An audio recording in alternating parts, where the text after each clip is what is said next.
मेरा मायका। माँ से जुड़ा है मायका, माँ के ना होने का सूनापन, पिता का अकेलापन और बेटी का इंतज़ार। कैसे देख नहीं पाई मैं मेरा मायका। बच्चों की गर्मियों की छुट्टी लगे अभी 2 ही दिन हुए थे कि सुबह सुबह पापा का कॉल आ गया। बोले, बेटा कब आओगी?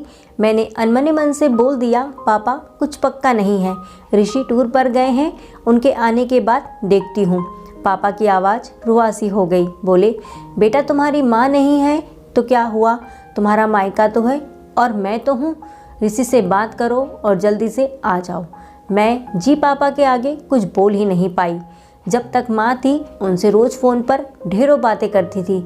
साल में एक बार गर्मी की छुट्टियों में पूरे 10 दिनों के लिए मायके जाती थी। वो सुख किसी जन्नत से कम नहीं होता था। बच्चों से ज़्यादा तो मुझे गर्मियों की छुट्टियों का इंतज़ार रहता था। पर जब से माँ गई मेरा मायका जाने का मन ही नहीं करता। ऐसा लगता है जैसे मेरा मायका ही खत्म हो गया। एक सूनापन सा, एक खालीपन सा मेरी ज़िंदगी में भर गया था। पापा एकदम शांत स्वभाव के थे और कम बोलते थे, पर सबकी ज़रूरतों का पूरा ध्यान रखते थे। ऐसा नहीं है कि मैं पापा से प्यार नहीं करती थी, पर बचपन से मैं माँ के ज़्यादा करीब थी, या यूँ कहूँ कि वे मेरे दिल के सबसे करीब थी। अपने सारे सुख दुख एक सहेली की तरह मैं उनसे साझा करती थी। आज सुबह सुबह पापा का कॉल आया तो उन्हें मना नहीं कर पाई। पापा का दिल रखने के लिए ऋषि से बोलकर अगले ही हफ्ते के टिकट करवा लिए और पहुंच गई मायके। जैसे ही दरवाजे पर पहुंची तो माँ की याद आ गई। ऐसा लगा जैसे वो अभी बाहर निकलकर मुझे गले लगा लेंगी। सोच के आंखें भर आई, किंतु आज माँ की जगह पर पापा बाहें फैलाए मेरा इंतज़ार कर रहे थे। सालों के बाद पापा को गले लगा के खूब रोई। पापा ने अपने आंसू छुपाते हुए प्यार से मेरे सिर पर हाथ फेरा तो दिल थोड़ा हल्का हो गया। बहुत दिनों बाद पापा को देखा, कमज़ोर लग रहे थे। वैसे तो भाई भाभी और पापा सभी मेरा बहुत ध्यान रख रहे थे।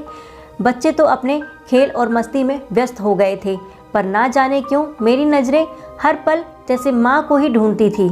आज भी पापा पहले की तरह रोज़ खाने के बाद मेरी पसंदीदा मटका कुल्फ़ी लाना नहीं भूलते थे। भाई भी बच्चों को कभी पार्क में तो कभी चिड़ियाघर तो कभी बाजार घुमाने ले जाता था। भाभी भी रोज़ मुझसे पूछकर मेरी पसंद का खाना बनाती। सब कुछ पहले की तरह ही था, बस माँ नहीं थी। इस बार मायके में मेरा दिल नहीं लग रहा था। माँ की कमी मुझे बहुत खल रही थी। ऋषि को कॉल करके मैंने 2 दिन बाद का टिकट करवा लिया। सबने मुझे रोकने की बहुत कोशिश की, पर मैं नहीं मानी। देखते ही देखते मेरे जाने का समय आ गया। आज शाम की ट्रेन से मेरी घर वापसी थी। मैंने सामान पैक करके रख लिया था, बस पापा का इंतज़ार कर रही थी। पापा ना जाने सुबह से बिना बताए कहाँ चले गए थे। उनका मोबाइल भी नहीं लग रहा था। मन घबरा रहा था, बिना बताए आखिर कहाँ चले गए। इधर मेरी ट्रेन का समय भी हो रहा था। समझ नहीं आ रहा था कि क्या करूं।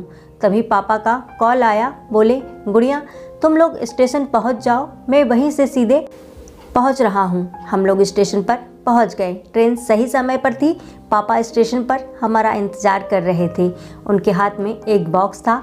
उन्होंने मुझे देते हुए गले लगाया और बोले, इसे ही लेने गया था, इसलिए देर हो गई, संभाल के रखो। मैंने आश्चर्यचकित होते हुए पूछा, पापा इसमें क्या है?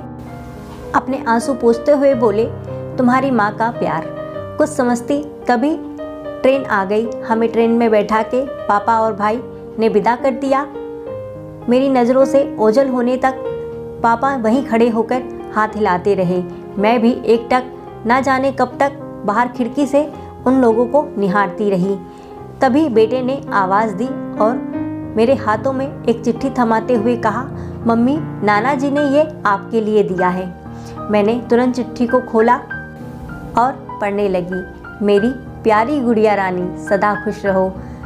जब तक तुम्हारी माँ थी तुम्हारी हर छोटी बड़ी बात का ख्याल वही रखती थी। मैं जानता हूँ कि मैं तुम्हारी माँ की जगह तो नहीं ले सकता, पर उनकी कमी की पूर्ति करने की कोशिश तो कर ही सकता हूँ।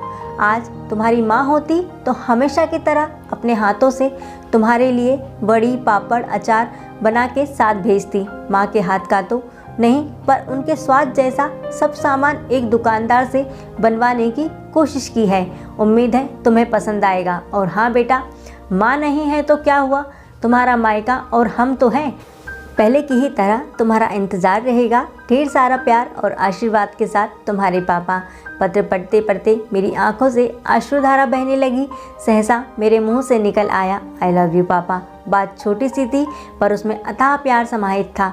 ये सिर्फ मैं ही महसूस कर सकती थी। मायके से घर 1 महीना बीत गया था।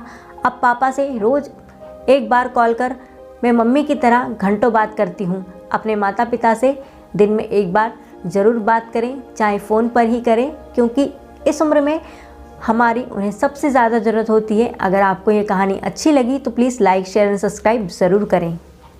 जय हिंद, जय भारत, वंदे मातरम दोस्तों।